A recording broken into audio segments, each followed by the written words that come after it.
안녕하세요. 여의도 성모병원 소화기내과 임지혜입니다. 저는 오늘 대사이상 지방간 질환과 그 질환의 예후에 대해 말씀드리도록 하겠습니다. 지방간 질환은 여러 원인에 의해 발생할 수 있습니다.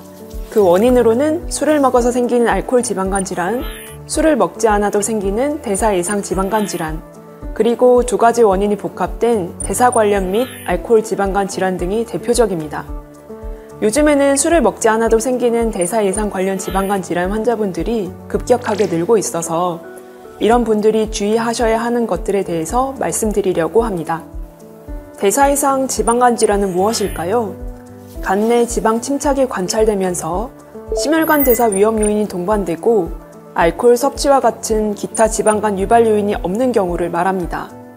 좀 쉽게 말씀드리자면 술을 드시지 않더라도 다른 간 질환이 없더라도 간에 지방이 낀 분이 과체중, 비만 및 복부 비만, 이형 당뇨병 및 공복 혈당 장애, 고중성 지방 혈증, 저고밀도 콜레스테롤 혈증, 고혈압이 있다면 대사 이상 지방간 질환이라고 합니다.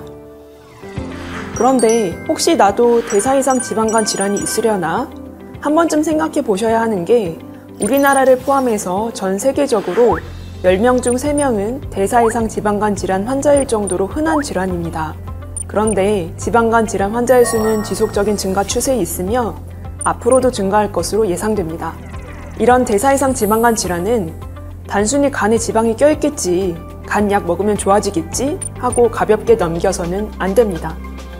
대사 이상 지방간 질환은 전신적인 대사 질환과의 연관성이 높아 간 질환을 넘어서 신경계, 내분비계, 심혈관계, 소화기계 및 혈액, 신장 등 여러 장계에서의 동반 질환 위험을 높여 궁극적으로는 사망 위험이 올라갑니다. 이에 대해서는 여러 가지 원인이 지목되고 있는데요. 대사 이상 지방간 질환 환자에서는 지방 독성, 인슐린 저항성, 장내 미생물 불균형 등이 복합적으로 작용하여 전신 염증 반응을 유발하기 때문이라고 합니다. 먼저 대사 이상 지방간 질환은 만성 간염, 간경화, 간암으로 이어질 수 있습니다. 많은 사람들이 만성 비형 간염이나 술이 간 건강에 악영향을 미친다는 것은 인지하고 있지만 대사 이상 지방간 질환의 위험성은 간과하는 경향이 있습니다. 그런데 지방간이 만성 간염을 거쳐 간경화로 진행하면 피를 토하거나 의식이 혼미해지는 간성혼수를 겪거나 복수가 차는 등 생명을 위협할 만큼 심각한 건강상의 문제가 발생하게 됩니다. 대사 이상 지방간 질환의 경우 단순히 간 수치가 조금 높은 만성 간염 상태에서도 간암이 생기고 간 경변증이 동반된다면 간암 발생의 위험도는 100배 증가하게 됩니다. 최근에는 간암 환자 10명 중 3명은 지방간이 간암의 원인입니다. 만약 고지혈증, 과체중, 고혈압, 당뇨 등 대사성 위험 인자가 있다면 간 경화나 간암과 같은 간 질환의 위험이 더욱 높아집니다. 다음으로 대사 이상 지방간 질환은 심혈관 질환의 원인이 됩니다. 대사 이상 지방간 질환이 있으면 심근경색, 허혈성 뇌경색, 심부전 혹은 심혈관 질환으로 인한 사망 위험이 건강한 사람보다 1.38배 높았습니다. 이뿐만이 아닙니다. 대사 이상 지방간 질환은 콩팥도 망가뜨립니다. 콩팥이 나빠지면 투석이나 신장 이식으로 이어질 수 있는 만큼 연세가 있으시거나 당뇨가 있는 어르신들이라면 많이들 걱정하시는 질환입니다.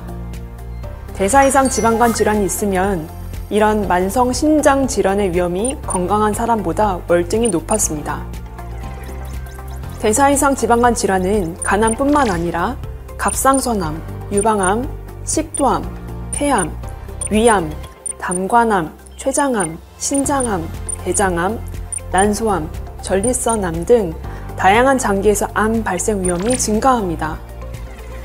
이러한 위험 증가의 정확한 기전에 대해서는 아직 밝혀지지 않은 바가 많지만 인슐린 저항성, 장내 미생물 불균형, 만성 염증, 유전적 요인이 복합적으로 작용하기 때문으로 추정됩니다. 지금까지 지방간 질환 환자들이 조심하셔야 하는 병에 대해 말씀드렸는데 이와 관련한 우리나라 현황을 종합하여 보겠습니다. 우리나라 국민 중 지방간 질환을 동반한 남성의 경우 70세 미만에서는 허혈성 심장 질환을 가장 조심하셔야 합니다. 70세 이상이시라면 암 발생을 조심하셔야 합니다. 여성의 경우에는 반대로 50세 미만에서는 암 발생을 조심하셔야 하고 50세가 넘어가시면 허혈성 심장질환이나 뇌졸중과 같은 심혈관 질환에 각별히 유의하셔야 합니다. 마지막으로 대사이상 지방간 질환 환자분들은 건강한 사람보다 사망 위험도가 1.16배나 높습니다. 사망 원인은 주로 앞서 말씀드린 간질환, 암, 심혈관 질환이었습니다. 간 관련 사망 위험은 5.71배, 암 관련 사망 위험은 1.18배, 심혈관 질환 관련 사망 위험은 1.29배나 증가했습니다. 요약해서 말씀드리면 대사이상 지방간 질환은 간 경변증, 간암 등의 간 질환뿐만 아니라 고혈압, 당뇨, 고지혈증 같은 대사성 질환 및 심혈관 질환, 만성 콩팥병증, 기타 다른 장기의 암 발생 위험을 높여서 사망 위험도까지 증가시키는 절대 간과해서는 안 되는 질환입니다. 따라서 대사이상 지방간 질환을 흔한 질환이라고 결코 얕잡아 보시면 안 되고 적극적으로 예방하고 적절히 관리하는 것이 필요하겠습니다.